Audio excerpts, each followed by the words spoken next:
Hallelujah. ઈશ્વર પિતાનો આપણે પુષ્કળ આભાર માનીએ કે આજે ફરી એકવાર આપણે સર્વ લોકો જીવંત છે અને ઈશ્વરે આપણને જગ્યા પર એકત્ર કર્યા છે, માટે આપણે ઈશ્વર પિતાનો આભાર માનીએ.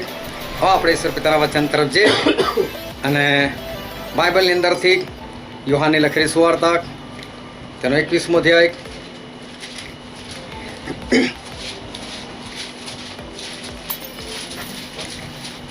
યોહાનની લખેલી સુવાર્તા તેનો 21મો અધ્યાય અને આપણે વાંચીશું 15મી કલમથી લઈને એની 17મી કલમ સુધી. હવે તેઓએ નાસ્તો કર્યા પછી ઈસુ સિમોન પીતરને પૂછે છે કે યોહાનના દીકરા સિમોન, શું તું મારા પર તેઓના કરતા વધારે પ્રેમ રાખે છે? તે તેને કહે છે કે હા પ્રભુ, તું જાણે છે કે હું તારા પર પ્રીતિ રાખું છું. તે તેને કહે છે કે તું મારા હલવાનોને પાડ. તે ફરીથી બીજી વાર તેને પૂછે છે, યોહાનના દીકરા સિમોન, શું તું મારા પર પ્રેમ રાખે છે? તે તેને કહે છે કે હા પ્રભુ, તું જાણે છે કે હું તારા પર હેત રાખું છું. તે તેને કહે છે કે મારા ઘેટાને સાચવ. તે ત્રીજી વાર તેને કહે છે કે યોહાનના દીકરા સિમોન, શું તું મારા પર હેત રાખે છે? પીતર દિલગીર થયો, કારણ કે તેણે ત્રીજી વાર તેને પૂછ્યું હતું કે શું તું મારા પર હેત રાખે છે? તેણે કહ્યું કે પ્રભુ, તું સઘળું જાણે છે, હું તારા પર હેત રાખું છું. એ તું જાણે છે. ઈસુ તેને કહે છે કે મારા ઘેટાને પાડ. ઈશ્વર પિતાનું વાંચેલું વચન આપણા માટે પુષ્કળ આશીર્વાદિત છે અને ઈશ્વર પિતાનું વચન સત્ય છે અને બાઇબલનું વચન કહે છે કે તમે સત્ય જાણશો અને સત્ય તમને મુક્ત કરશે. આજે પણ ઈશ્વરનું વચન આપણને એક મુક્તિ તરફ લઈ જનાર છે અને માટે ખૂબ જ ધ્યાનથી આપણે ઈશ્વરનું વચન સાંભળીએ કે જેથી કરીને આપણે એને હૃદયમાં ઉતારી શકીએ અને વિશેષ કરીને આપણે એ પ્રમાણે ચાલીને આકાશના રાજ્યના આપણે વારસદાર બની શકીએ. હાલેલુયા. હાલેલુયા. તો આપણા ઈશ્વર એ મહાન છે અને આપણા ઈશ્વર એમના લોકોને એ પ્રેમ કરે છે. જ્યારે વર્ષો પહેલાં નબુકદનેસ્સર એ રાજા થઈ ગયા અને એ સમયે એમણે ઇઝરાયલ પર હુમલો કર્યો અને ઇઝરાયલ લોકોને બંદીવાન બનાવ્યા અને બંદીવાન બનાવ્યા ત્યારે ઘણા બધા લોકોને એ બંદીવાન બનાવીને લઈ ગયા અને એમાં એક તો દાનિયેલ હતા, દાનિયેલના 3 મિત્રો પણ હતા, હનાન્યા, મિસાએલ, અઝારિયા, અને આ લોકો બધા ગુલામ બનીને ત્યાં ગયા હતા અને એ રાજાને પોતાના રાજ દરબારની અંદર શોભે એવા માણસો, એવા બાળકોની જરૂર હતી કે જે ત્યાં કામ કરી શકે. અને એટલે એમણે એમનો જે માણસ રાખેલો હતો એને કીધું કે જો આ યહૂદીઓ ઇઝરાયલમાંથી જે બધા આવેલા છે એ લોકોમાં જો કોઈ રાજ દરબારમાં શોભેવા હોય તો. અને ત્યારે એમાં હનાન્યા, મિસાએલ, અઝારિયા, દાનિયેલ આ લોકો બધા પસંદ થયા અને એ વખતે એ લોકોને પસંદ કર્યા પછી એ લોકોને એ બાબત માટે, જે તે કામ માટે તૈયાર કરવાની એક રીત હતી. તો એ લોકોને રાજાનો ખોરાક જે છે આપવામાં આવતો હતો અને રાજાનો ખોરાક એ ઇઝરાયલની પરંપરા પ્રમાણે એ અશુદ્ધ હતો, પરંતુ આ લોકોને ખાવો પડે એવી પરિસ્થિતિ હતી. અને એ સમયે જ્યારે એ લોકોને એ ખોરાક આપવામાં આવ્યો ત્યારે બાઇબલની અંદર એક વચન એવું લખેલું છે, આપણે વાંચીએ દાનિયેલનું પુસ્તક તેનો 1લો અધ્યાય અને તેની 8મી કલમ.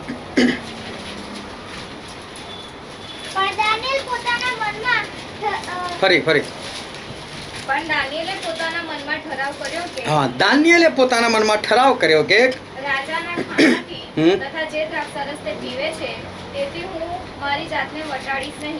હા, એણે એવો ઠરાવ કર્યો કે રાજાના ખોરાકથી હું મારી જાતને વટાડીશ નહીં, એટલે કે અશુદ્ધ નહીં કરું, ખરાબ નહીં કરું.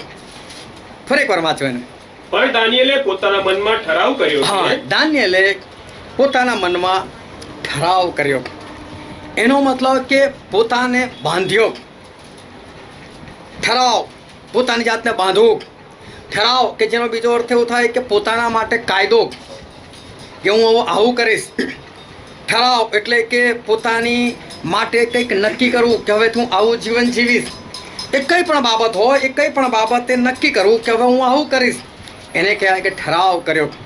તો એણે પોતાના મનમાં એટલે કે પોતાના માટે ઠરાવ કર્યો કે હું આ રાજાનો ખોરાક જે છે એ નહીં ખાઉં. અને આગળની વાત આપણને ખબર છે કે દાનિયેલે એ ઠરાવ પ્રમાણે કદી પણ રાજાનો ખોરાક જે છે એ ખાધો નહીં અને પોતાની જાતને અશુદ્ધ કર્યા નહીં. જ્યારે ઈશ્વરે આદમ અને હવાનું સર્જન કરેલું હતું ત્યારે ઈશ્વરે એ લોકોને જે આજ્ઞા આપેલી હતી કે ભલું ભૂંડું જાણવાનું જે વૃક્ષ છે એનું ફળ તમારે નહીં ખાવું, અને બાકી જે કંઈ ત્યાં ફળ ફળાદી હતા એ બધું એ લોકો ખાઈ શકતા હતા.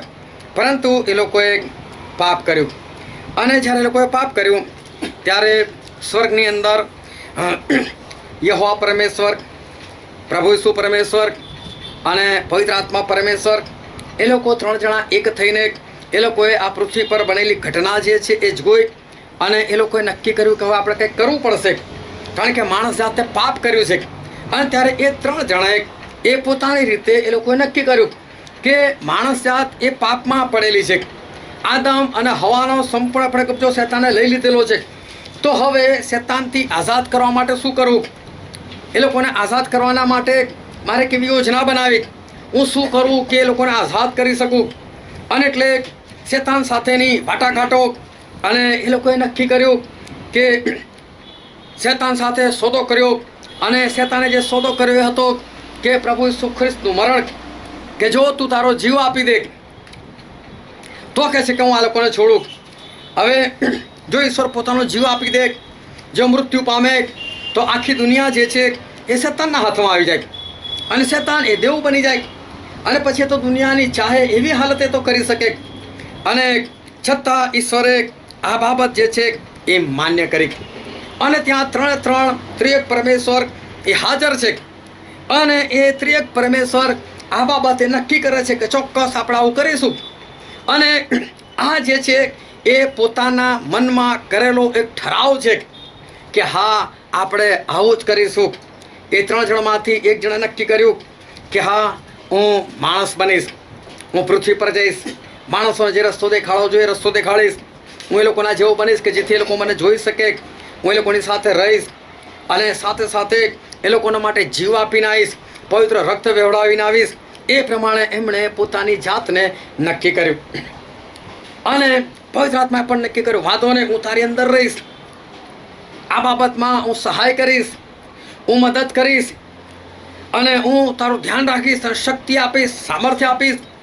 એવી રીતે એ લોકો એકતાની અંદર થયા, તૈયાર થયા. પિતા પરમેશ્વર એમણે પણ નક્કી કર્યું હું આ બધી બાબતો પર ધ્યાન રાખીશ. એમના માટે બી આ વિકટ પરિસ્થિતિ હતી, એમણે પણ આ બાબતની અંદર ભાગ ભજવવાનો હતો કે જે એકતાની અંદર એક છે એમાંથી એકનું મૃત્યુ, એકને દર્દનાક મોત સહન કરવાનું. આ જેવી તેવી બાબત નથી, પરંતુ એ લોકોએ પણ પોતાની જાત સાથે ઠરાવ કર્યો, આપણે આવું કરવું છે, આપણે માણસને બચાવવો છે, આપણે માણસ જાતને બહાર કાઢવી છે, એને અનંત જીવન આપવું જ છે. એવો ઠરાવ જે છે એ લોકોએ કર્યો. આ ઠરાવ જેવી તેવી બાબત નથી. યશાયા 40:12 લખેલું છે કે ઈશ્વર એટલા બધા મોટા છે કે પોતાના ખોબામાં એ સમુદ્રનું પાણી લઈ લે છે. એટલા બધા મોટા છે કે ત્રાજવામાં એ પહાડોને તોલે છે. એટલા બધા મહાન ઈશ્વર છે કે એ વેંતથી એ આકાશને માપે છે. એ કેટલા બધા મહાન છે, એમનું સ્વર્ગ કેટલું બધું મહાન છે.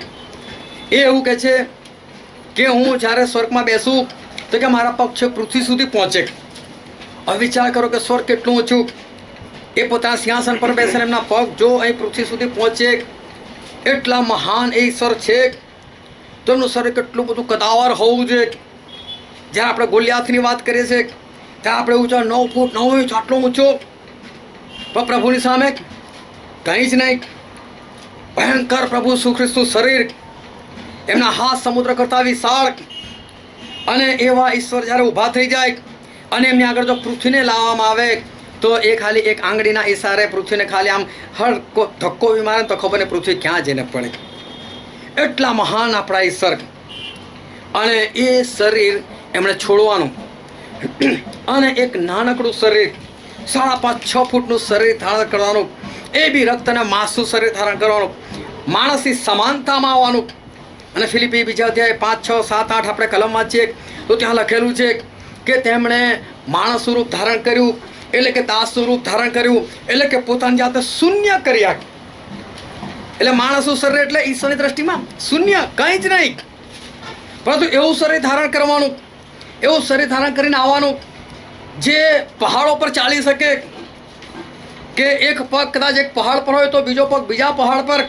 એટલા મહાન જે ઈશ્વર છે એ ધૂળવાળા રસ્તા પર ચાલે, ચાલતા બધે ફરે, જે આખી સૃષ્ટિમાં એક સાથે બિરાજમાન રહી શકે, એ સીમિત થઈ જાય, એક જ જગ્યા પર હાજર રહી શકે એવા બની જાય. કેટલું બધું મહાન કૃત્ય. પરંતુ પ્રભુ કર્યું એ કામ, એટલા નીચા બન્યા. એવું કે છે હું તો માત્ર કીડો છું કે છે, એવી અવસ્થાની અંદર આવી ગયા. એટલું નહીં, પણ જે માણસને બચાવવા માટે આવેલા ને એ માણસ પાછી એમની નિંદા કરે, એ માણસ પાછું એમનો વિરુદ્ધ બોલે, એ માણસ એમની સતાવણી કરે. હવે કેવું લાગે કે જે માણસનું બચાવવા માટે આટલું બધું મેં કરેલું છે અને આજે હજુ એને ભાન જ નથી, આ તો હજુ મારી પાછળ પડેલો છે, અને છતાં પણ એ વાતમાં જ બની રહેવાનું. ના, અમે મનમાં ઠરાવ કરેલો છે, મેં મનમાં નક્કી કર્યું મારે આ જ કામ કરવાનું છે.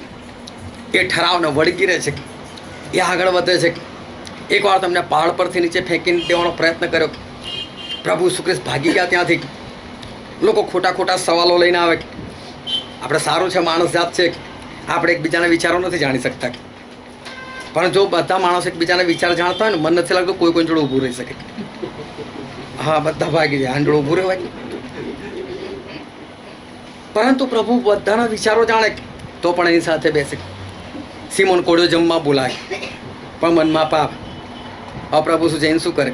બેસે તું તો મનમાં આવું વિચાર, તારા ઘરે કોણ આવે? તો પ્રભુ કે હું આવીશ ચાલ. અને તો બી એની સાથે સારી રીતે વાત કરે, એની સાથે પ્રેમથી વાત કરે. આપણે જેવી તેવી બાબત હતી, જબરદસ્ત બાબત હતી. પ્રભુ ઈસુ ખ્રિસ્તને પકડવામાં આવ્યા, એમના પર લોકો થૂક્યા, લોકોએ એમને થપડાકો મારી, લોકો પાછળથી આવીને પ્રભુ ઈસુ ખ્રિસ્તને મારે. અને પછી પૂછે તું તો પ્રબોધક છે ને, તો કહી દેખાડ ને કે કોણે માર્યું કે છે. આ કેટલી બધી દર્દનાક એ પરિસ્થિતિ હતી. પરંતુ પ્રભુ ઈસુ ખ્રિસ્ત આ બધા પર વળગી રહ્યા, અને પ્રભુ ઈસુ ખ્રિસ્તે એમનું કામ જે છે પૂરું કર્યું. વધસ્તંભ ઉઠાયો. કોના માટે? જે લોકો એમને મારતા હતા ને એ લોકોના જ માટે. જે લોકો એમનું લોહી કાઢતા હતા, જે લોકો એમને કોરડા મારતા હતા, એના માટે જ પ્રભુ શું કામ કરી રહ્યા છે. વધસ્તંભ પર ગયા, માથામાં કાંટાનો મુંગટ, પીઠ પર પેટ પર કોરડાનો માર્ગ, બંને હાથ અને પગની અંદર ખિલ્લા. એવી પરિસ્થિતિની અંદર એ વધસ્તંભ પરથી કંઈક બોલે છે, તો એવું બોલે છે કે હે પિતા, તેઓને માફ કરે છે. એ લોકો શું કરે છે તે લોકો જાણતા નથી. સ્વ બધા ભણ લોકો હતા, સ્વ બધા જ્ઞાન હતા, સ્વ લોકોને ખબર નથી કે અમે શું કરી રહ્યા છે, બધું જ ખબર હતી. પણ પ્રભુ કહે છે કે હે પિતા, એ લોકોને માફ કરો કે છે, કારણ કે એ લોકો શું કરે જાણતા નથી. બંને ચોર નિંદા કરે છે, ઠઠ્ઠા મસ્કરી કરે છે, પણ એક ચોરને ભાન થાય છે, ના યાર આ વ્યક્તિ એવો નથી લાગતો, એ માફી માંગે છે. પ્રભુ જ્યારે તમારા રાજ્યમાં આવો ત્યારે મને યાદ કરજો. હવે તો પ્રભુ આવ્યા નથી એમના રાજ્યમાં, ત્યારે યાદ કરવાનું કીધેલું. પણ પ્રભુ શું કહે, ના, અત્યારે જ, આજે જ રાતે તું મારી સાથે. કેટલો બધો પ્રેમ. એમણે મનમાં જે ઠરાવ કરેલો, એમણે જે નક્કી કરેલું હતું કે મારે મારા માણસોને બચાવવા, એટલે બચાવવા બસ. અને એમણે એમના ઠરાવ પ્રમાણે જે લોહી વેવડાવવાનું હતું એ કાર્ય કર્યું છે. જે વધસ્તંભ પર મૃત્યુ પામવાનું હતું એ કર્યું છે. જેટલું એમણે નક્કી કરેલું હતું એ બધું કર્યું છે. અને પ્રેરિતોના કૃત્યો 20 અને 28મી કલમમાં લખેલું છે કે દેવે પોતાના રક્તથી આપણને ખરીદી લીધા. 1 કોરિન્થીમાં લખ્યું છે 7:23 અંદર કે તેમણે આપણને ખરીદી લીધા. 1 કોરિન્થ 6:20માં લખ્યું તેમણે આપણને ખરીદી લીધા. કેટલું અજાયબ જેવું કૃત્ય આ પ્રભુએ આપણા માટે એ કર્યું. એમણે જે નક્કી કરેલું હતું એ નક્કી કરેલું કાર્ય એ પ્રભુ ઈસુ ખ્રિસ્તે એ પાર પાડ્યું. આપણે એમને જ માનનાર લોકો, પ્રભુ ઈસુ આપણા ગુરુ, આપણે એમના શિષ્ય. કેટલી વખત મનમાં નક્કી કર્યું રેગ્યુલર જ મિટિંગમાં જઈશ, અને કેટલી વખત રેગ્યુલર મિટિંગમાં ગયા. આમાં તો કોઈ ભારે કામ છે નહીં, આમાં તો કોઈ મુશ્કેલ વસ્તુ છે નહીં. કેટલો ઠરાવ કર્યો કે પ્રભુનો 10મો ભાગ 2 કલાક ને 24 મિનિટ એ તો રોજ પ્રભુમાં કાઢીશ. ખબર નથી આજે કેટલા લોકો કાઢીને આવ્યા છે કે 2 કલાક ને 24 મિનિટ એ મેં પ્રભુ માટે કાઢવી છે. પ્રભુ સે કેટલો મોટો ઠરાવ પોતાના માટે નક્કી કર્યો, એ પૂરું કર્યું. આજે માણસો એ ઠરાવ કરે છે ખરા, પોતાની જાતને બાંધે છે ખરા, હવે તું આમ જ કરીશ, હવે તું આવી રીતે જ કરીશ, હવે તો આવું જ જીવન જીવીશ, હવે તો આટલો જ વહેલો ઉઠીશ, હવે તો આટલી જ પ્રાર્થના કરીશ, હવે તો સમયસર જ રહીશ, રેગ્યુલર જ રહીશ, સંગતિમાં જ રહીશ, આમ કરીશ તેમ કરીશ. પરંતુ શું થાય છે, સમય પર બધું જ એ માણસ જે છે ભૂલી જાય છે, અને ઠરાવ જે એણે પોતાની રીતે કરેલો હતો એ પોતાના જ વચનમાં પોતે જ અડગ રહેતો નથી. જે માણસ પોતે નક્કી કરે અને પોતે જ અડગ ના રહે તો પછી ઈશ્વરના વચનથી કોણ અડગ રહેવાનું છે કે પ્રભુએ કીધેલું હું કરીશ. જો પોતાનું કહેલું માણસ ના કરી શકતો હોય તો પ્રભુનું કહેલું તો શું કરી શકવાનું. એકવાર પ્રભુએ દર્શન આપ્યું, અને દર્શન આપ્યું સામસોનના મા બાપને. હજુ સુધી એ લોકોને એ બાળક નહોતું. પહેલાં એની મમ્મીને દર્શન થયું, એ દોડીને એના પતિ પાસે ગઈ. મને તો કહે છે કે દર્શન થયું છે, કે છે મને પવિત્ર પુરુષ દેખાયો, અને એણે મને કીધું કે તને હમેલ રહેશે, તું બાળકને જાણશે. તો કહે છે કે જો ફરી વખત આવે ને તેને રોકી રાખજે, કે છે મારે એને મળવું છે. ઈશ્વર ફરી આવ્યા, ફરી મળ્યા. તો કે તમે ઉભા રહો, કે છું પહેલાં મારા પતિને બોલાવી લાવો. પતિને બોલાવીને આવ્યા. આ ન્યાયાધીશોના પુસ્તકમાં લખેલું છે, આપણે વાંચીએ તેનો 13મો અધ્યાય અને તેની 8મી કલમ. ત્યારે માનવ આએ યહોવાને વિનંતી કરતા થયું કે હે પ્રભુ, કૃપા કરીને દેવના જે માણસને તે મોકલ્યો હતો તેને ફરી અમારી પાસે આવવા દેજે, કે જે છોકરો જન્મશે તેના વિશે અમારે શું કરવું તે અમને શીખવે. કે છે કે અમને જે છોકરો જન્મવાનો છે, તો કે છે એ છોકરાનો ઉછેર અમારે કઈ રીતે કરવો એ અમને જ્ઞાન થાય. એટલે કે ફરી એકવાર દર્શન આપવાના માટે મોકલો ને, કે છે. અને બોલો ઈશ્વર ફરી આવ્યા દર્શન આપવા માટે, અને માનવાને એની પત્નીને બધું શીખવાડ્યું કે જો કે છે એ છોકરો ગર્ભાધાનથી જ નાઝીરી કહેવાશે, એના માથા પર અસ્ત્રો નહીં ફરે, એ તો ઇઝરાયેલોને છોડાવનાર થશે. દ્રાક્ષ આ બધાથી દૂર રહેવાનું. અને નાઝીર નામનું એ જમાનામાં એક વ્રત આવતું હતું, અને લોકો એ વ્રત પાળતા હતા.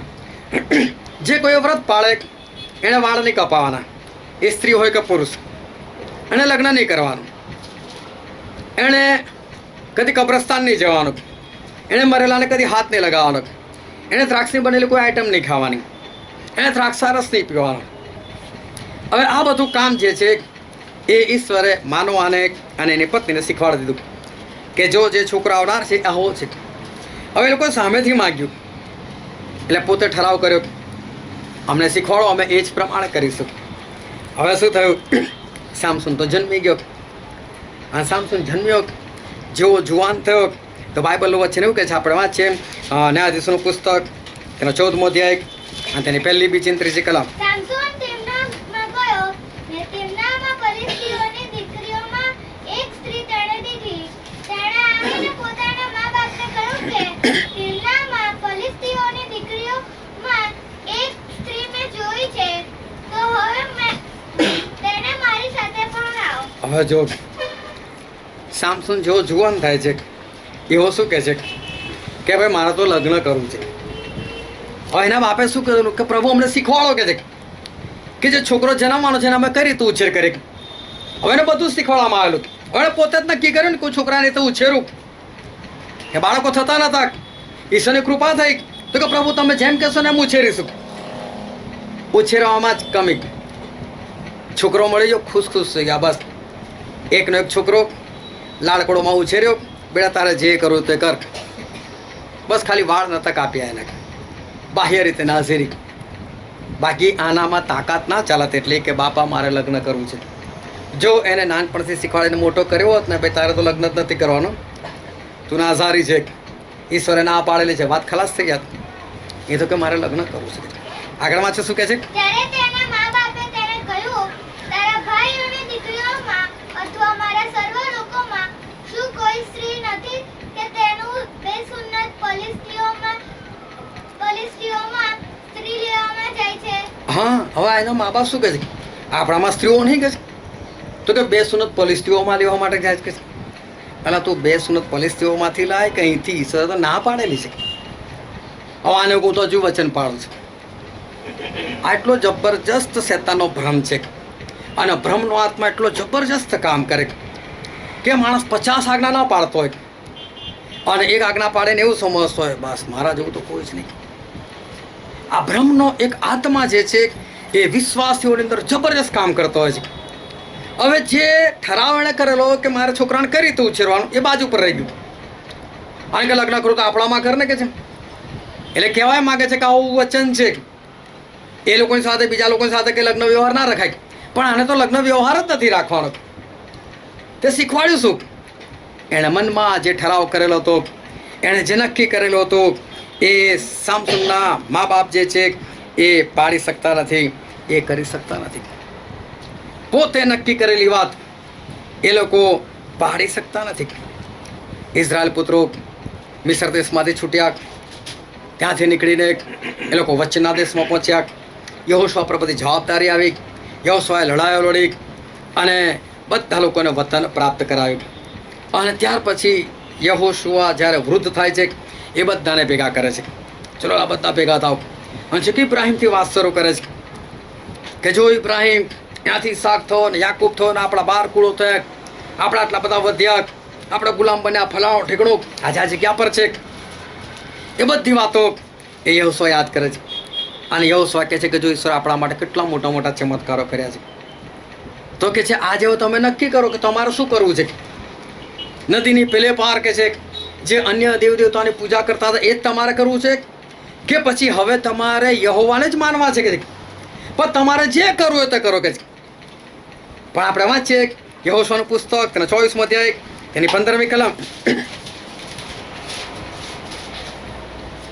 અને જો યહોવાની સેવા કરવી એ તમને માથું રીઝતું હોય તો કોની સેવા તમે કરશો તે આજે જ પસંદ કરો. એટલે નદીની પેલી કમ તમારા પિતૃઓ જે દેવોની સેવા કરતા હતા તેઓની અથવા જે અમરોના દેશમાં તમે વસો છો તેઓના દેવોની, પણ હું ને મારા ઘરના તો યહોવાની સેવા કરીશ. કેટલું સરસ. યહોશુઆ કહે છે હું ને મારા ઘરના તો યહોવાની સેવા કર. ઠરાવ કર્યો. હવે આ ઠરાવ જેવો તેવો નથી. 40 વર્ષથી સેવા કરતા આવ્યા છે ત્યારે હિંમતથી બોલી શકે છે. અત્યાર સુધી કરેલી છે, હજુ પણ કરીશું. હું ને મારા ઘરના તો યહોવાની સેવા કરીશું. આ લોકો બધા ઈશ્વર પાછળ જ ચાલી નીકળેલા છે, પરંતુ રસ્તામાં વારંવાર જોયું છે. યહોશુઆએ પણ જોયું છે કે એકવાર તો પેલું વાછડું બનાવી કે જો યહોવા આવી ગયા છે, આના માટે પર્વ પાડો કે કાલે ચાલે છે ઈશ્વરના નામથી, નીકળ્યા છે ઈશ્વરના નામથી, વિશ્વાસની વાત કરે છે ઈશ્વર પર, પરંતુ કામ કેવા કરે છે ઈશ્વરે નથી કીધા એવા કરે છે. વિશ્વાસ નામની કોઈ વસ્તુ નથી. પણ દેખાડવો છે કે અમે તો બધું મૂકીને આમાં તો નીકળી આવેલા છે. વારે ઘડે એ લોકોને મિસર દેશ યાદ આવે છે. આ બધું જોઈને યહોશુઆ કહે છે કે ભાઈ તમારે જે કરવું હોય તો કરો, પણ હું ને મારા ઘરના તો યહોવાની સેવા કરીશું. પરંતુ નવું આ લોકોએ યુદ્ધ કરેલું અને વતન પ્રાપ્ત કરેલું. બધા જોશમાં હતા. એટલે બધા શું કહે છે? વાંચો 16મી કલમ. ત્યારે લોકોએ ઉત્તર આપ્યો કે દેવ એવું ન થવા દો કે યહોવાને મૂકી દઈને અમે બીજા દેવોની સેવા કરીએ. કેમ કે જેણે અમને ને અમારા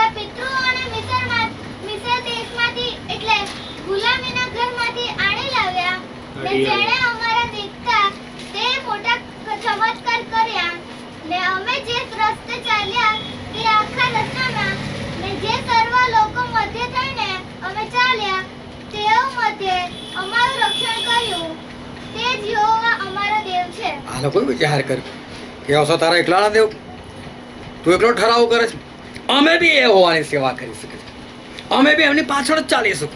અમને બી ખબર છે કે ક્યાંથી પ્રભુ અમારી જોડે જોડે છે, કેટલી અમને સહાય કરેલી છે, મદદ કરેલી છે. બધા ફોર્મમાં હતા. અને 19મી કલમ વાંચો. ત્યારે યહોશુઆએ લોકોને કહ્યું, તમારાથી યહોવાની સેવા નહીં કરાય. હા, યહોશુઆ બહુ સ્પષ્ટ કરી, તમારાથી નહીં થાય કે છે. તમે બહુ મોટી વાતો કરો છો, પણ યહોશુઆ કે છે આ તમારાથી નહીં થાય, કારણ કે 40 વર્ષનો અનુભવ યહોશુઆ પાસે છે. 40 વર્ષથી યહોશુઆ જોતા આવેલા કે આ લોકો બરાબર નથી ચાલતા, આ લોકોની અંદર ઢગલો મરણ થયેલા છે, તો પણ આ લોકો જે રીતે ચાલવું જોઈએ ચાલ્યા નથી. 1-2 મરણથી કદાચ સુધરી જવું જોતું હતું, પરંતુ નથી સુધર્યા. અને એ અનુભવના આધારે યહોશુઆ કહે છે તમારાથી નહીં ચલાવે છે. અને જો બાઇબલ વાંચીએ તો આપણને ખબર છે કે ત્યાર પછી કેટલી વખત ઇઝરાયલ પુત્રો ભટકેલા છે, કેટલી વખત એ લોકોએ પોતાના દેવને જે છે એ છોડેલા છે. યહોશુઆએ તો ઠરાવ પૂરો કર્યો, પરંતુ આ સામસુનના માતા પિતાએ એ ઠરાવ પૂરો ન કર્યો. ઇઝરાયલ પુત્રો પણ જે લોકોએ નક્કી કર્યું એ પ્રમાણે એ લોકો ચાલ્યા નહીં. હાલેલુયા. હાલેલુયા. બહુ ધ્યાનથી ઈશ્વરનું વચન જે છે એ સમજતા રહેજો. પ્રભુ ઈસુ ખ્રિસ્ત પૃથ્વી પર આવ્યા, અને પૃથ્વી પર આવ્યા અને 12 શિષ્યોમાં સૌથી પહેલી એમની મુલાકાત થઈ આંદ્રિયા સાથે. અને આંદ્રિયા જે છે એ તો યોહાન બાપ્તિસ્મા કરનારના શિષ્ય હતા, પણ યોહાન બાપ્તિસ્મા કરનાર કહ્યું જો દેવનો હલવાન કે છે. અને જેવું આંદ્રિયા સાંભળ્યું કે દેવનું હલવાન, એનો મતલબ આ તો અમારો ખ્રિસ્ત, આ તો અમારા મસીહા, એ તો ભાગીને જાય છે પાછળ. પ્રભુ શું કે શું શોધો તો ખ્રિસ્ત કે છે. અને પછી એને ખબર પડી કે આ તો ખ્રિસ્ત છે. એટલે ઘરે ગયા પિત્તરને બોલાય, એ પિત્તર ચાલને કે છે ખ્રિસ્ત મળ્યા છે કે છે. હું ખ્રિસ્તને મળીને આવ્યો. પિત્તર કે ચલ ભાઈ જઈએ. એટલે ખ્રિસ્તને મળવા માટે ગયા. પ્રભુ શું પિત્તરે જોયો, અને પ્રભુ છે પિત્તરને કીધું હવેથી તારું નામ કેફા કહેવાશે, એટલે કે પથ્થર, હું તને પથ્થર નામ આપું છું. પિત્તર સાંભળ્યું, પિત્તર ફરી પાછા ત્યાંથી નીકળી ગયા કે છોડો ખ્રિસ્ત છે, જાણી લીધું, મળી લીધું, આપણે તો આપણું કામ જ કરવાનું છે, પત્ની છે, નોકરી ધંધો કરવાનો છે, એટલે એ તો પાછા પોતાના ધંધાની અંદર એ તો લાગી ગયા. પરંતુ એકવાર આખી રાત મહેનત કરી. પણ પિત્તર એકલા નથી, આંદ્રિયા પણ છે, યુહાન પણ છે, યાકૂબ પણ છે. 2 ભાઈઓની પેર અને 4 પાર્ટનર. આખી રાત બિચારાઓએ મહેનત કરી, કશું જ આવ્યું નહીં. અને કશું ના આવ્યું. અને પછી સવાર પડી, ઝાડ ધોતા હતા એ લોકો, અને પ્રભુ ઈસુ ખ્રિસ્ત ત્યાં આવ્યા. પ્રભુ ઈસુ ખ્રિસ્ત સાથે ભીડ છે. પ્રભુ ઈસુ ખ્રિસ્ત એ પિત્તરની જે હોડી હતી એની પર સવાર થયા. એની પર ઉભા રહીને એમણે સંદેશો આપ્યો. પિત્તરે પણ સાંભળ્યો. અને પછી પ્રભુ ઈસુએ કીધું કે પિત્તર, તું કહે છે કે ઊંડા પાણીમાં ઝાડ નાખ, આખી રાત માછલી નથી આવી ગઈ છે, જાઓ કહે છે કે ઊંડા પાણીમાં ઝાડ નાખો અને માછલી આવશે કે છે. અને પિત્તરને કોઈ વિશ્વાસ નથી, આવું કઈ રીતે બની શકે.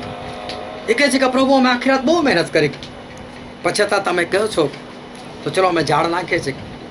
ઝાડ નાખી, પુષ્કળ માછલી આવી, ઝાડ ફાટવા લાગી, બૂમો પાડી, એ જલ્દી આવો, મને મદદ કરો. ઝાડ કિનારે ખેંચી લાવ્યા. કિનારે ઢગલો થઈ ગયો માછલીઓનો. અને પ્રભુ ઈસુએ જોયું, પિત્તરે પણ જોયું.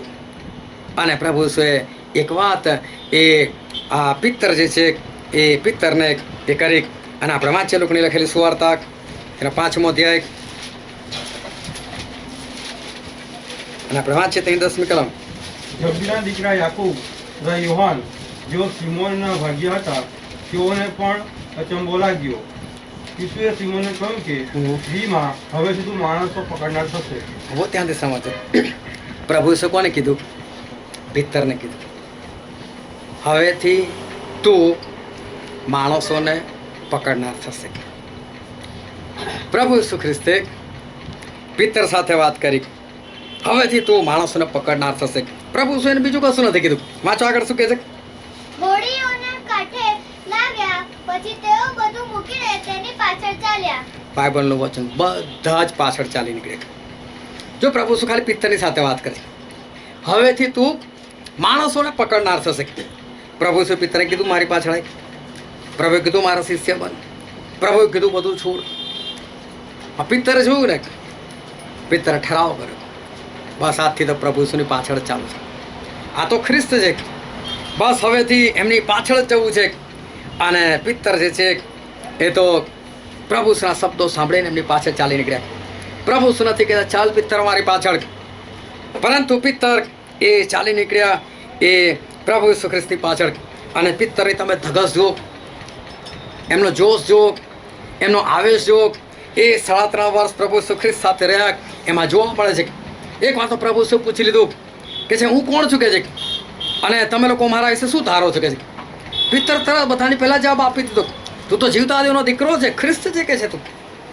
તરત જ પ્રભુએ બી કીધું કે પિત્તર, આ વાત તને કોઈ લોહીને માસે નથી દેખાડી, આ તો તને આકાશમાંના બાપે દેખાડી છે. જબરજસ્ત પિત્તરની અંદર જોશ અને ચારે બાજુ જોવાની આદત અને અનુભવ કરવાની આદત, એને કેચ કરવાની આદત. અને માટે એ ચારે બાજુ જોવે છે, પ્રભુ ઈસુ ખ્રિસ્તના કાર્યો જોવે છે, ઉપદેશો સાંભળે છે, ચમત્કારો જોવે છે. એટલે હિંમતથી તરત જ કીધું તું જીવતા દેવનો દીકરો, વાત ખલાસ, ખ્રિસ્ત તું જ છે. કેટલું સ્પષ્ટ. અને પિત્તર એ પ્રમાણે એ વાત કરે છે. એક વાર પ્રભુ ઈસુ ખ્રિસ્તે કીધું માફ કરો, માફ કરો. પિત્તર બહુ ધ્યાનથી સાંભળે છે. એ પ્રભુ, મારો ભાઈ મારી વિરુદ્ધ કેટલી વખત પાપ કર્યું ને માફ કરું. પ્રભુ 7 વાર સુધી કરી દઉં? ના કે છે, હું 70 ગણી તને કહું છું. તું 7 વારનું પૂછે છે, હું તને 70 ગણી. કેવો પિત્તર જોશમાં છે, કેટલા આવેશમાં છે, જે સાંભળે છે એ પાળવાની એની તૈયારી છે. એકવાર લોકો હોડીમાં બેસીને જતા હતા, પ્રભુ ઈસુ નથી. પ્રભુ ઈસુ ખ્રિસ્ત ચોથા પોરે એ પાણી પર ચાલતા ચાલતા જાય છે. શિષ્યો જોઈને ગભરાય છે અને પ્રભુ ઈસુ ખ્રિસ્તનો અવાજ આવે છે, બેહોમાં હું છું. અને પિત્તર કહે છે પ્રભુ તમે? તો કે હા. તો કે મને બી આજ્ઞા કરો, હું કૂદીને આવું તમારી પાસે. કેટલું જલ્દી. જે માણસ સમુદ્રનો અનુભવી છે, એની પહેલાં જ્યારે એ તોફાન થયેલું ત્યારે પિત્તરને ખબર હતી કે અમારી પરિસ્થિતિ કેવી થઈ ગયેલી. અને પિત્તર બિંદાસથી કહે છે, ભર તરીએ મત તરીએ કહે છે, પ્રભુ તમે તો મને આજ્ઞા કરો આવી જાઉં. પ્રભુ ગાય સીધો જમ્પ. બાકીના ક્યાંને પૂછવા નથી રહેતો, જવાય કે ના જવાય, કૂદાય કે ના કૂદાય, કશું જ નહીં, સીધો જમ્પ. અને એટલું નહીં, પિત્તર જે છે એ પિત્તર ચાલવા લાગ્યા, છેક પ્રભુ ઈસુ ખ્રિસ્તની પાસે પહોંચી ગયા. મને નથી ખબર પ્રભુ ઈસુ ખ્રિસ્ત એમનાથી કેટલા દૂર હતા, પણ એ 50 પગલાં હતા તો 50 પગલાં ચાલેલા છે. એ કદાચ 10 પગલાં હતા તો 10 પગલાં ચાલી શકેલા છે. એ કદાચ 1000 પગલાં દૂર છે તો 1000 પગલાં ચાલી શકેલા છે. પણ સૌથી મોટી વસ્તુ તો એ છે કે હોડીમાંથી જમ્પ લગાવો, એ સૌથી મોટી બાબત છે. અને આ પિત્તર જે છે એ પ્રભુ ઈસુ ખ્રિસ્ત પછી જો બીજું કોઈ પાણી પર ચાલ્યું છે તો એ પિત્તર છે કે જે પાણી પર એ ચાલ્યા છે.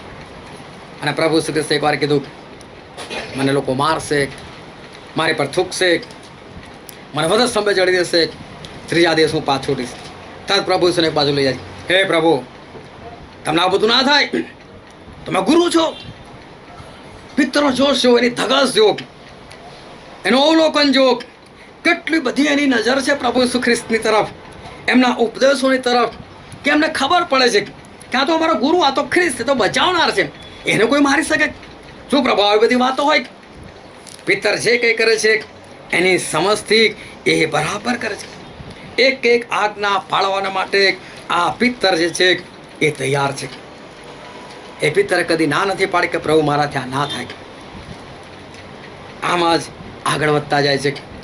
એક દિવસ પ્રભુ ઈસુ ખ્રિસ્તના શિષ્યો જતા હતા અને થયું એક જુવાન માણસ આવ્યો, ઉપરથી ધનવાન હતો, દોડતો દોડતો પ્રભુ ઈસુ પાસે ઘૂંટણ પડ્યો, હે ઈસુ અનંત જીવન પામવું હોય તો મારે શું કરવાનું કે છે? પ્રભુ કે આજ્ઞાઓ પાડે કે છે. કઈ કઈ આજ્ઞાઓ પાડો કે છે? ચોરી ના કર, હત્યા ના કર, વ્યભિચાર ના કર, જૂઠી સાક્ષી ના પૂર. એ પ્રભુ આ બધું નાનપણથી કરતો આવ્યા છે. બારો આ બધું નાનપણથી કરતો આવ્યો છું. મારામાં છે કે અધૂરું?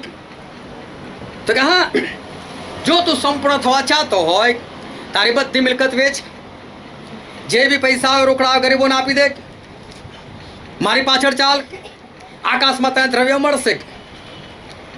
અને એ માણસ ત્યાંથી ઉદાસ થઈને જતો રહ્યો, કારણ કે એની સંપત્તિ ઘણી હતી એવું બાઇબલ કહે છે. એ માણસ તો ત્યાં જતો રહ્યો. અને પ્રભુ શ્રી કૃષ્ણ એકદમ ઊભા થઈ ગયા. એમણે શિષ્યોની તરફ જોયું. આ શિષ્યોને જોઈને કીધું કે જો એક ધનવાનને આકાશના રાજ્યમાં બેસવું એ કઠણ છે.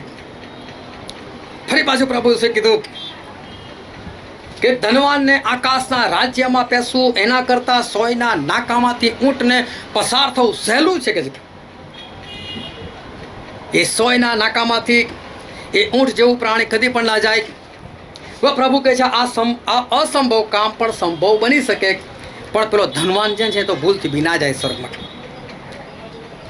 અને શિષ્યો બધા ચિંતામાં પડ્યા, તો પ્રભુ તારણ કોણ પામી શકે? બધા સવાલ કર્યો કે પ્રભુ તારણ કોણ પામી શકે, સ્વર્ગમાં કોણ જઈ શકે? અને આ પ્રભુનો જે જવાબ હતો અદ્ભુત હતો. માથે લખેલી સુવાર્તા 19 તમે ઘરે જઈને વાંચો, એમાં બધી બાબત લખેલી છે. તો પ્રભુ શું કહે છે, માણસોને તો એ અશક્ય છે, પણ દેવને સર્વ શક્ય છે. પિત્તર ક્યારે આ બધું જોઈ રહ્યા છે. ધનવાન આવ્યો, બહુ બધી ડંફાસ મારતો હતો, કશું ના થયું, જતો રહ્યો. પ્રભુ શું ખ્રિસ્ત કહે છે, ધનવાન આકાશના રાજ્યમાં નહીં પ્રવેશ પામે. પિત્તરને કોઈ લેવા દેવા નથી. હું ધનવાન છું જ નહીં, મારાની સાથે કોઈ લેવા દેવા નથી. એ શાંતિથી બેસી રહેલા છે. એમને જ્યારે જ્યારે જરૂર લાગે ને જ્યારે જ્યારે યોગ્ય લાગે ત્યારે ફટ તેને સૌથી પહેલાં જ હોય. પણ આ વખતે જુઓ છે મારે આગળ કંઈ પડવા જેવું નથી. પણ શિષ્યો કહે છે તો પ્રભુ તારણ કોણ પામી શકે? અને પ્રભુ શું જવાબ, માણસને તો અસંભવ, પણ દેવને સર્વ શકે છે. હવે પિત્તર ઠણકી કે માણસ કશું બી કરે અને અનંત જીવન પ્રાપ્ત જ ના કરી શકે. માણસોના માટે અનંત જીવન પ્રાપ્ત કરવું અસંભવ જ છે. અને ત્યારે પિત્તર જે છે એકદમ વચ્ચે કૂદે છે. અને આપણે વાંચીએ માથે લખેલી સુવાર્તા તેનો 19મો અધ્યાય અને 27મી કલમ. ત્યારે પિત્તરે તેમને ઉત્તર દીધો, જો અમે બધું મૂકીને તારી પાછળ આવ્યા છીએ તો અમને શું મળશે? હા, હવે પિત્તરનો સવાલ હતો. માણસ માટે અશક્ય જ હોય તો આની પાસે ચાલીને ફાયદો શું? આમાં તો માછલા મૂકીને આવી ગયા, બધું મૂકીને આવી ગયા. અને પ્રભુ તો એવું કહે છે કે માણસોને અશક્ય. તો પ્રભુ અમે તો બધું છોડ્યું. પેલો તો નથી છોડવા તૈયાર, પણ અમે છોડીને આવ્યા. જે બી હતું જેટલું બી હતું અમે છોડીને આવ્યા. તો પિત્તર બધાનું પ્રતિનિધિત્વ કરે છે. હું બધું મૂકીને આવ્યો છું ને અમે બધું છોડીને આવ્યા છે. તો પ્રભુ અમને શું મળશે? કે પ્રશ્ન થઈ ગયો પિત્તરને, અમે બધું છોડીને તમારી પાસે આવ્યા છે. ફરી વાર વાંચો 27મી કલમ. ત્યારે પિત્તરે તેને ઉત્તર દીધો, જો અમે બધું મૂકીને તારી પાછળ આવ્યા છીએ, અમે બધું મૂકીને તારી પાછળ આવ્યા છે, તો અમને શું મળશે? તો અમને શું મળશે? કે છે પિત્તરનો સવાલ બહુ વ્યાજબી છે. બધું છોડીને આવ્યા છે ને એટલે યાદ આવે છે કેટલો સમય જતો રહ્યો છે. બહુ છોડીને આવી ગયા. તો પ્રભુ અમને મળશે શું? કે છે. અને પ્રભુ બહુ સરસ જવાબ આપ્યો. આગળ વાંચો 28-29મી કલમ. અને ઈસુએ તેઓને કહ્યું, હું તમને ખચિત કહું છું કે જ્યારે પુનરુત્પત્તિમાં માણસનો દીકરો પોતાના મહિમાના રાજ્યાસન પર બેસશે, ત્યારે તમે મારી પાછળ આવનારા ઇઝરાયેલના 12 કુળનો ન્યાય કરતા 12 રાજ્યાસનો પર બેસશો. અને જે કોઈએ ઘરોને કે ભાઈઓને કે બહેનોને કે બાપને કે માને કે છોકરાને કે ખેતરોને મારા નામને લીધે મૂકી દીધા છે, તે 100 ગણા પામશે ને અનંત જીવનનો વારસો પામશે. શું કહે છે? 100 ગણો પામશે. કે છે જેણે જે કંઈ છોડ્યું છે એ બધું એને 100 ગણું મળશે, પ્લસ અનંત જીવનનો વારસો. જુઓ છે અંદર કોનું નામ નથી, શું છોડ્યું હશે? જુઓ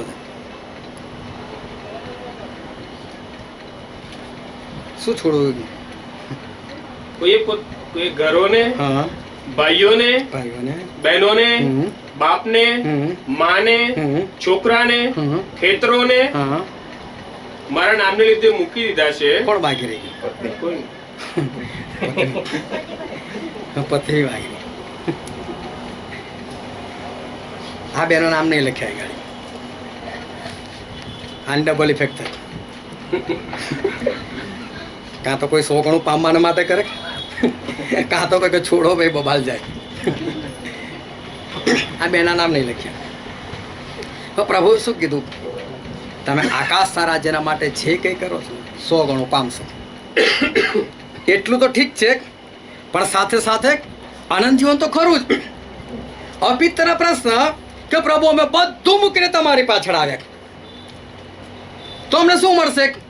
તો કે તમે જેટલું મૂકીને આવ્યા છે ને એનું 100 ગણું પ્લસ આકાશનું રાજ્ય તો ખરું જ, અનંત જીવન તો ખરું જ.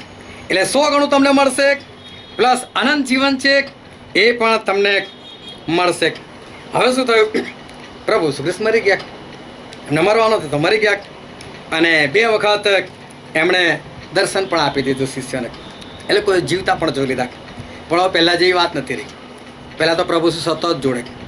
હવે તો અદ્રશ્ય થઈને આવે, બંધ દરવાજો હોય તો આવે, તમને શાંતિ થાવ અને પાછા અદ્રશ્ય થઈ જાય. હાલ કોઈ વિચાર કરે આવી કેવી શાંતિ? ખાલી બોલીને જતા રહે છે. પહેલાં તો અમારી સાથે રહેતા હતા તો સારું હતું, હવે તો આ જતા રહે છે. આ કેવી શાંતિ? એટલે પિત્તર એ ઊભા થયા. એના જે વચ્ચેનો વાંચેલું હતું યોહાનની લખેલી સુવાર્તા 33 અધ્યાય અરે 21મો અધ્યાય, અને આમાં 33 કલમ. સિમોન પિતર તેઓને કહે છે કે હું માછલા મારવા જાઉં છું. હા, હવે સિમોન શું કહે છે? હું તો માછલા મારવા જાઉં છું. હવે જો ત્યાં કોણ કોણ હાજર હતા ગણો છે. બીજી ક્રમ વાંચો. સિમોન પિતર, હા તોમા ત્રિદિમસ કહેવાતો હતો તે, હા 2 જણા, ગાલિલના કાના નથાનિએલ, નથાનિએલ 3, જબદીના દીકરા, જબદીના દીકરા એટલે 5, પોતાના શિષ્યોમાંના બીજા 2. બીજા 2 એટલે 7 જણા હતા. 7 એટલે સંપૂર્ણ બધા શિષ્યો હાજર, ઈશ્વરના સંપૂર્ણ શિષ્યો હાજર. અને પિત્તર એવું કહે છે હું તો માછલા મારવા માટે જાઉં છું. તો એમનો મતલબ શું છે પૂછવાનો? પરમિશન માગે છે જવું કે ના જવું? એ કહેવા હું જાઉં છું તો અમારે આવું છે ભાઈ, કેમ કે હવે તો પહેલાં જેવું નથી રહ્યું. હવે તો ખાલી કહી કહીને જતા રહે ભાઈ તમને શાંતિ થાવ. પણ પ્રભુ તો આપણી સાથે રહેતા નથી. અમે તો બધું છોડીને ચાલી નીકળેલા, પણ કશું મળ્યું નથી. અને હવે ફરી પાછા અમે તો એ જ પરિસ્થિતિમાં આવીને ઉભા રહેલા છે. એટલે ભાઈ હું તો જાઉં છું, તમારે આવું છે? બોલતા નથી. પણ બાકીના બધા શિષ્યો શું કહે છે? ચલો ને અમે પણ આવીએ. એક વસ્તુ બહુ ધ્યાનથી સમજો. પિત્તર આ લોકોનો આગેવાન જેવા છે, અને પિત્તર કહે છે એટલે જે કંઈ પિત્તર કરે એની અસર બધા પર પડે. અને પિત્તર જે કરવા તૈયાર છે તો બધા પાછળ જવા માટે તૈયાર છે. 3.5 વર્ષ પહેલાં જ્યારે પ્રભુ ઈસુ ખ્રિસ્ત એ પિત્તરને સમુદ્ર કિનારે મળેલા, અને પ્રભુ ઈસુના કહેવાથી ઝાડ નાખેલી, પુષ્કળ માછલીઓ આવેલી, અને પ્રભુ ઈસુ કીધેલું કે પિત્તર હવેથી તું માણસોને પકડનાર થશે. એ સમયે પિત્તરે પોતાના મનમાં ઠરાવ કરેલો હું પ્રભુ પાછળ જઈશ. એ ઠરાવ 3.5 વર્ષ પછી કેન્સલ, રદ. જેણે મનમાં નક્કી કરેલું હું આવું કરીશ, પ્રભુની પાછળ રહીશ, એ પિત્તર હવે પ્રભુ ઈસુની પાછળ એ જવા માટે તૈયાર નથી. અત્યારે એનો પોતાનો ઠરાવ, પોતાનો જે કાયદો, પોતે જે નક્કી કરેલું એ બધું તોડી નાખ્યું. અને તો કે છે હું તો ફરી પાછો મારી એ જૂની જિંદગીની અંદર જે હું માછલા પકડતો હતો એમાં હું તો ફરી પાછો જાઉં છું. ફરી પાછા પિત્તર છે ને એ જ જગ્યા પર માછલી પકડવા માટે કહે છે, જે જગ્યાએ પહેલાં માછલી નથી મળીને પ્રભુ ઈસુ મળેલા એ જ જગ્યા. ત્યાં હોડી, ફરી પાછો સમુદ્ર, ફરી પાછી ઝાડ, ફરી પાછું એ જ જીવન જે મનમાં નક્કી કરેલું ગયું કંઈક. ઈશ્વરે એકવાર નક્કી કર્યું કે હું જીવ આપીશ ને મારા લોકોને છોડાવીશ, તો કરીને રહ્યા. એ ઈશ્વરને માનનાર લોકો, એ ઈશ્વરના શિષ્ય આવા કેવા કે મનમાં ઠરાવ તો કરે, હા પ્રભુ હોતા હું જ કરીશ, પ્રભુ હોતા હું જ જીવન જીવીશ, પ્રભુ તો રેગ્યુલર, પ્રભુ રોજ જે 2 કલાકને 24 મિનિટ, પ્રભુ આટલા વાગે જ ઉઠી જઈશ, પ્રભુ આમ જ કામ કરીશ, પ્રભુ આટલું દોડીશ, આટલું કરીશ. અને 6 મહિના પછી પૂછો તો એ તો 6 મહિના પહેલાની વાત હતી. ત્યાં થોડો નાદાન નતો, 6 મહિનામાં થોડી ઉંમર ના હતી, તોડી નાખ્યું બધું મેં. એ તો ભૂલથી મેં કરી દીધેલું. માણસો એ પોતે કરેલો ઠરાવ જે છે એ ઠરાવ એ માણસ જે છે એ તોડી નાખે છે. ફરી પાછા પ્રભુ ઈસુ આવ્યા, ફરી આખી રાત મહેનત કરી, કશું જ ના નીકળ્યું. પ્રભુ ઈસુ ફરી કીધું, બાળકો માછલી તો કે કંઈ નહીં, જમણી બાજુ ઝાડ નાખો કે છે. જમણી બાજુ ઝાડ નાખી, પુષ્કળ માછલીઓ આવી. પ્રભુ ઈસુ ખ્રિસ્તને ઓળખ્યા, માછલીનો જથ્થો બહાર લાવ્યા.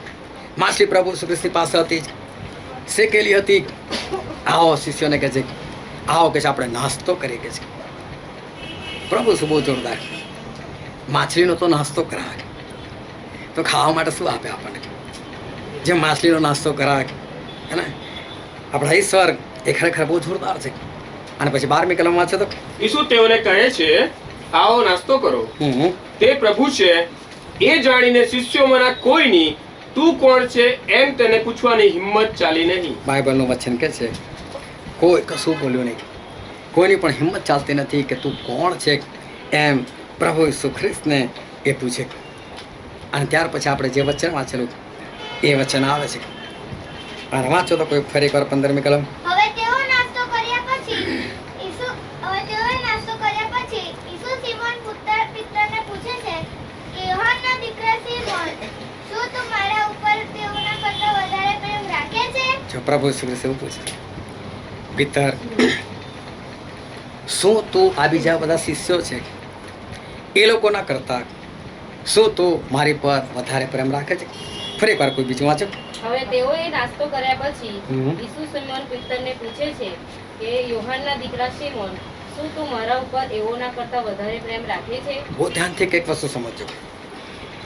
પ્રભુ ઈસુએ બહુ બધા શિષ્યો છે, પણ એક જ શિષ્યને પૂછ્યું, પિત્તરને જ પૂછ્યું, પિત્તર શું તું આ બીજા બધા કરતા મારી પર વધારે પ્રેમ રાખે છે કે છે? તો શું આ પ્રશ્ન ખાલી પિત્તર માટે છે? શું પ્રભુ ઈસુ ખ્રિસ્ત ખાલી પિત્તર જ પૂછી રહ્યા છે? અને જો પ્રભુ ઈસુ ખ્રિસ્ત ખાલી પિત્તરને પૂછે છે તો શું કામ, એનું કારણ શું કામ પ્રભુ ઈસુ ખ્રિસ્ત આ બાબત જે છે એ પિત્તરને પૂછે છે? કારણ કે 3.5 વર્ષ પહેલાં જ્યારે પહેલાં પણ માછલી નથી પકડી, ત્યાં પ્રભુ ઈસુ પિત્તરને એવું નહોતું કીધું, પિત્તર મારી પાછળ ચાલ. એમણે ખાલી એટલું જ કીધું, આપણે વાંચી ગયા લુક 5:10 અંદર કે તું માણસોને પકડનાર થઈશ. એ સાંભળીને બધું મૂકીને તો જતો રહ્યો પાછળ. એણે પોતે મનથી નક્કી કર્યું, હું શિષ્ય થઈશ, હું પ્રભુ ઈસુની પાછળ ચાલીશ. એણે પોતે નક્કી કર્યું છે. પ્રભુ ક્યાં જબરદસ્તી કરી છે? પ્રભુ ક્યાં કીધું મારી પાછળ ચાલ? પ્રભુ ક્યાં લોભ લાલચ આપેલી છે? પ્રભુ ક્યાં ધમકી આપેલી છે? પિત્તરે પોતે પોતાની જાતને બાંધેલી છે કે હવે હું આ ઈસુ પાછળ ચાલીશ, હું એમનો શિષ્ય બનીશ. જ્યારે એ જુવાન ધનવાન એ પ્રભુ ઈસુ ખ્રિસ્તની પાસે આવે છે, પછી જે વાટાઘાટો થાય છે, અને ત્યારે પિત્તર જ્યારે જોવે છે કે માણસ પોતાની રીતે ઉદ્ધાર નથી પામી શકતું, એ દોડીને આગળ આવે છે અને પ્રભુ ઈસુને પૂછે છે કે ઈસુ, અમે તો બધું મૂકીને તારી પાછળ આવ્યા છે. પિત્તરને યાદ છે, અમે બધું છોડ્યું છે, અમે બધું મૂક્યું છે અને તારી પાછળ ચાલ્યા છે. તારા કહેવાથી નહીં, મેં નક્કી કરેલું, મેં ઠરાવ કર્યો છે અને હું બધું મૂકીને પ્રભુ તમારી પાછળ આવ્યો છું. અમે બધા મૂકીને આવ્યા છે. કારણ કે પિત્તર ચાલ્યા તો પાછળ પેલા બીજા 3 જણા પણ નીકળી ગયા. પિત્તર બધાનું પ્રતિનિધિત્વ કરે છે. પ્રભુ અમે તો બધું છોડીને આવ્યા. પ્રભુએ નથી કીધું તમે છોડી દો, મારી પાછળ ચાલો. અને આ લોકો બધા, અને ખાસ પિત્તર એ બધું મૂકીને એ ચાલી નીકળેલા છે. પોતાની મરજીથી, પોતાના ઠરાવથી, પોતે પોતાની જાતને બાંધેલી છે અને પછી નીકળેલા છે. અને પછી જ્યારે પ્રભુ ઈસુ ખ્રિસ્ત કહે છે ઘેટા પાળકને મારવામાં આવશે, ઘેટા વિખેરી જશે, અને ત્યારે માથી લખેલું સુવાર્તામાં લખેલું છે તેના 26મો અધ્યાય અને 33મી કલમ. ત્યારે પિત્તરે તેને ઉત્તર દીધો, જો કે બધા તારી સંબંધી ઠોકર ખાય તો પણ હું કદી ઠોકર નહીં ખાઈ. પિત્તર સ્પષ્ટ કહે છે, આજ્ઞાની વાત છોડો પ્રભુ, આ લોકો ઠોકર ખાય હું ના ખાઉં. કેટલો સાવધ, હું ઠોકર ના ખાઉં કે છે. અને 35મી કલમ. પિત્તર તેને કહે છે, જો કે તારી સાથે મરવું પડે તો પણ હું તારો નકાર નહીં જ કરીશ. બધા શિષ્યોએ પણ એમ જ કર્યું. પિત્તર કહે છે કે મરવું બી પડે ને તો પણ હું મરવા માટે તૈયાર. આ બધા ઠરાવ કરેલા છે કોણે? શું પ્રભુએ પિત્તરને કીધું પિત્તર તો આવું બોલ? શું પ્રભુએ સવાલ કરેલો છે પિત્તરને કે પિત્તર તો આવું કરવા માટે તૈયાર છે કે નહીં? આ પિત્તરે પોતે પોતાની જાતને બાંધેલી છે. પિત્તર પોતે કે ક્યાં ઠોકર ખાય પ્રભુ, હું ના ખાઉં, હું તો બહુ સાવધ. એ તો કહે છે કે પ્રભુ તમારા માટે મરવું પડે તો મરવા માટે તૈયાર. તો પ્રભુ હું તમને છોડીને એ ભૂલથી પણ હું ના ભાગું. ક્યાં છે આ પિત્તરનો કરેલો ઠરાવ? આ પિત્તરે જે કંઈ નક્કી કરેલું છે એ આજે ક્યાં છે? જે પ્રભુના માટે મરવા માટે તૈયાર હતો એ ક્યાં છે આજે? અને ત્યારે પ્રભુ એને પૂછે છે. એટલે જ પ્રભુ શું આ પિત્તરને પૂછે છે, પિત્તર આ બધા કરતા વધારે તું મને પ્રેમ કરે છે? કેમ પ્રભુ છે પિત્તરે પૂછ્યું? જો પિત્તર તું પ્રેમ કરતો હોત ને તારા ઠરાવમાંથી તું પાછો ના ફર્યો હોત. હાલેલુયા. હાલેલુયા. તે જે નક્કી કર્યું ને એમાંથી તું પાછો ના ફર્યો હોત, જો તે મને પ્રેમ કર્યો હોત તો. શું પ્રભુ શું જાણવા માંગે છે કે પિત્તર પ્રેમ કરે છે કે નહીં? પ્રભુ સર્વજ્ઞાની છે, એમને ખબર છે કે પિત્તરની અંદર પ્રેમ નથી.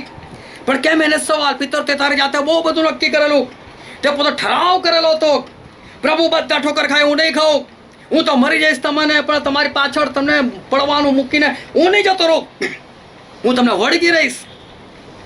એણે પોતે ઠરાવ કરેલો હતો. અને પ્રભુ એને પૂછે છે કે પિત્તર શું તું બધા કરતા વધારે મને પ્રેમ કરે છે?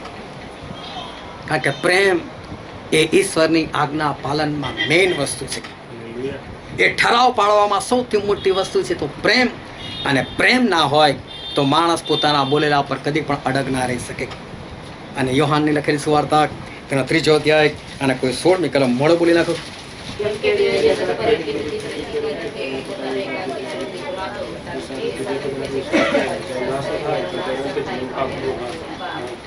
બધા સાચા ખ્રિસ્તી. કારણ કે આ કલમ બધાનો મોડો હોય. કેમ કે દેવે જગત પર એટલી બધી પ્રીતિ કરી. કેમ કે મેં દેવ પર એટલી પ્રીતિ કરી એવું બોલવાનો હતો તો પ્રોબ્લેમ થઈ જાય. દેવે આપણી પર પ્રેમ કર્યો બધાની યાદ છે, તો દેવે તો પ્રેમ કર્યો તો આપણે નહીં કરવાનો. તો શું કહે છે? કેમ કે દેવે જગત પર એટલી બધી પ્રીતિ કરી કે તેમણે પોતાનો એકાકીજન દીકરો આપ્યો. કેમ આપ્યો? પ્રેમ હતો તો. કેમ એ કાંટાનો મુગટ સહન કર્યો? પ્રેમ હતો. ખીલ્લા કેમ સહન કર્યા? પ્રેમ હતો. કેમ માણસનું રૂપ ધારણ કર્યું? પ્રેમ હતો. એ ઠરાવ કઈ રીતે પૂરો થયો? તો એની પાછળ પ્રેમ હતો. અને જ્યારે માણસના હૃદયની અંદર પ્રેમ હોય ને, એના કરેલા એક એક ઠરાવ જે છે ને, એક એક ઠરાવ એ પૂરા થાય. કેમ 2 કલાકને 24 મિનિટ પૂરું નથી થતું? હાલેલુયા. હાલેલુયા. શું પૂછી શકું આજે કેટલા જણ 2 કલાકને 24 મિનિટ કાઢીને આવ્યા પ્રભુ માટે? આપણે જો પ્રેમ ક્યાં છે? એ પ્રેમ કઈ છે? પ્રેમ હોય તો માણસ આ કામ જે છે એ કરી શકે. કેમ માણસ સમયસર એ મીટિંગની અંદર નથી આવી શકતો? પોતે જ નક્કી કરે છે હવે જઈશ, કારણ કે ત્યાં શું નથી? પ્રેમ નથી. હાલેલુયા. હાલેલુયા. અને માટે એ ઠરાવ જે છે એ તૂટી જાય છે. કેમ માણસ આખી રાત જાગીને પ્રાર્થના નથી કરી શકતો? કારણ કે એની અંદર પ્રેમ નથી. જો પ્રેમ હોત તો એ માણસ જે છે એ કરી શકતો. અને એટલે પ્રભુ શું પૂછે છે કે પિત્તર એ બધા કરતા વધારે શું તું મને પ્રેમ કરે છે કે છે? સૌથી વધારે તે જ બધા મોટા મોટા ઠરાવ કરેલા, તું જ મોટો મોટેથી બહુ આમ કરી નાખો ને તેમ કરી નાખો. તો પિત્તર પ્રેમ છે તારામાં? તું તો બધું તોડીને બેઠેલો છે. તો પિત્તર તારામાં પ્રેમ છે કે? અને પિત્તર 3 વખતનો એક જ જવાબ છે, નથી પ્રેમ, નથી પ્રેમ. પણ પ્રભુ શું બીજી વખત શું પૂછે છે? 16મી કલમમાં છે તો તે ફરીથી બીજી વાર તેને પૂછે છે હા. કે યોહાનના દીકરા સિમોન, શું તું મારા પર પ્રેમ રાખે છે? હવે પ્રભુ શું નહીં પૂછતા કે બધાથી વધારે? ચાલને ભાઈ, એ લોકોથી વધારે નહીં, એ લોકોના જેટલો બી પ્રેમ કરે છે. પિત્તરની પાસે એનો પણ જવાબ નથી, નથી પ્રેમ. પ્રભુ તું જાણે છે હું હેત રાખું છું. અને હેત એટલે ફક્ત મિત્રતાની લાગણી. પ્રેમ એટલે પવિત્ર આત્માનું ફળ. અને પ્રભુ શું ખ્રિસ્ત 3 વખત એને કહે છે, પિત્તર તું મારી પર હેત રાખે છે કે? હવે તું કરા તોડ જ ને, તું ઠરાવ તોડવાનો જ ને, તું તારી વાત પર કઈથી તું અડગ રહેવાનો? મારા ઘેટાઓને પાડજે, મારા હલવાનોને સાચવજે, એને ખવડાવજે, એને પાડજે. પણ પિત્તર એના માટે પ્રેમની જરૂર છે. અને પિત્તર તરત ઉપવાસ પર લાગી ગયા. ઉપવાસ કરવા પડશે, સતત એક મને ચિંતના થવું પડશે, પવિત્ર આત્માને પ્રાપ્ત કરવા પડશે. તો આ ઢાવા ઠરાવ હજુ બી બનશે ને હજુ બી તૂટ્યા કરશે. બહુ ધ્યાનથી સમજો કે તમારાથી આ ઠરાવ તૂટે છે એનું કારણ પવિત્ર આત્માની ગેરહાજરી. એને કારણે આ થઈ રહેલું છે. આપણે રોજ એ અંતિમ દિવસની અંદર પ્રવેશ કરી રહ્યા છે. બહાર તમે દુનિયાની પરિસ્થિતિ તો જુઓ, વધારે નહીં, તમે કોઈ પણ જાય ખાલી 10 મિનિટ ખાલી ડ્રાઇવિંગ કરીને આવજો, તમને 2 એમ્બ્યુલન્સ ના પડે તો સામે ખાલી 10 મિનિટ જઈને આવો. એવું ના બની શકે કાલ ઉઠીને તમારા માટે આવે એમ્બ્યુલન્સ. એવું ના બને કે કબ્રસ્તાનની બહાર લાઈનમાં તમે પોતે હો. ઈશ્વર આપણને બચાવ્યા શાના માટે? આ પૃથ્વી કઈ તરફ જઈ રહેલી છે? તો શું કરવાનું છે આપણે?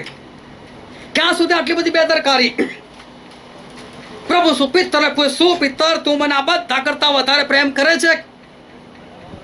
ઠરાવ તો બધા બહુ લોકો કરે છે, પણ એને પાડનારા કેટલા?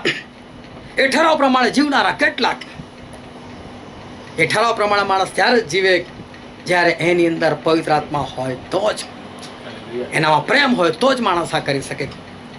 અને માટે બહુ ધ્યાનથી સમજો, ઈશ્વર તમારી પાસે જે જુએ છે એ જ જુએ છે એમના આત્માનું ફળ.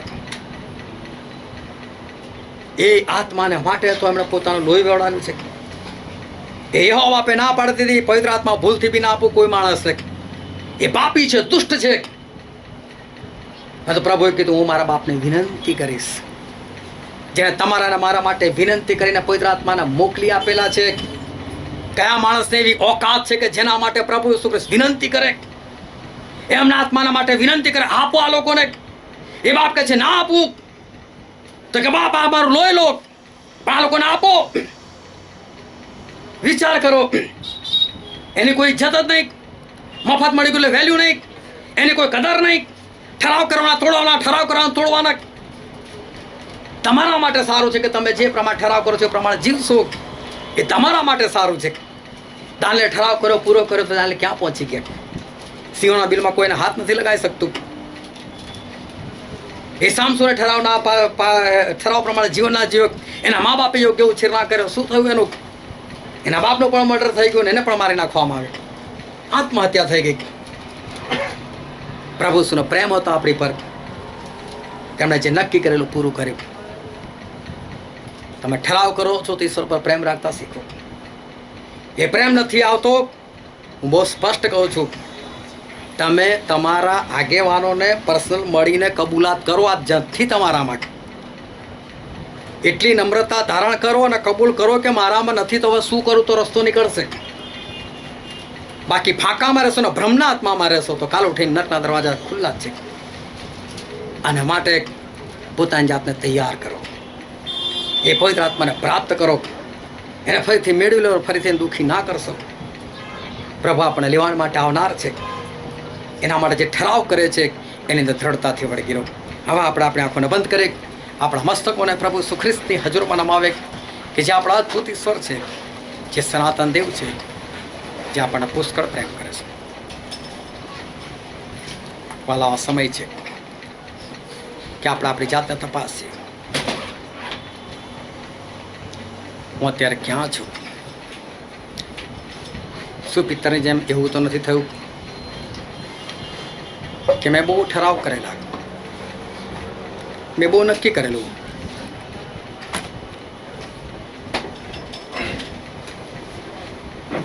પરંતુ એ ઠરાવ પ્રમાણે જીવન નથી જીવી શક્યો. એ ઠરાવ પ્રમાણે જીવન નથી જીવી શક્યો. તો શું કરવું જોઈએ? આ સમય છે કે પોતાની જાતને તપાસો, સાવચેત થાઓ. એ ઉડાવ દીકરો સાવચેત થયો, અને જે માણસ સાવચેત થાય છે એના પગલાં એના બાપ તરફ દોડે છે. પગલાંને ફેરવો, બાપ તરફ દોડો. આ છેલ્લો સમય છે. કઈ અઘટતી અણઘટતી અણછાસતી એવી કોઈ ઘટના બની જાય એની પહેલાં આનંદ જીવન પાકું કરી લો. ઠરાવ પ્રમાણે જીવન જીવતા શીખો. આ વચન સમજવા માટે, ગ્રહણ કરવા માટે, એ પ્રમાણે ચાલવાના માટે પ્રભુ ઈસુ ખ્રિસ્તની કૃપા આપણા દરેક પર થાવ.